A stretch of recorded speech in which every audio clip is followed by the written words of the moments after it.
What I would say is that it's like I said, it's kind of a bad habit to get into, but it really depends on the client's risk tolerance. Because if a client says, like, look, I want to be absolutely certain that when I retire, I have $1 million, well, the range of expected price, results from equities is going to open that up to leave more ambiguity than fixed income and cash and hard assets. So what you would want to do is you would want to work with that client to try to narrow in a comfortable range where you are achieving your financial goals and providing for adequate growth drivers, but also using enough fixed income to make sure that that money is actually there when you need it. So that goes back to like my client right now who's retired.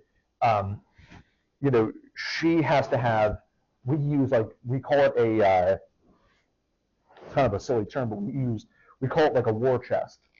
So like if shit hits the fan, you want to have at least 3 years of expenses in various duration bonds. So because on average, the average bull market lasts 18 months. So you give yourself 3 years for equity markets to recover if they have like a 20% loss.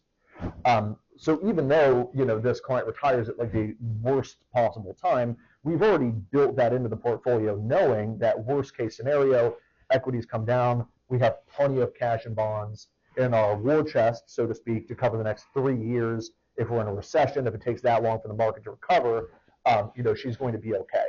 At that time, she would have withdrawn, most, if not all of her fixed income. But when equities rebound, you can always just rebalance and you replenish what she has spent. So that is in practice how you use bonds as risk mitigation and how they help with the portfolio and asset allocation process.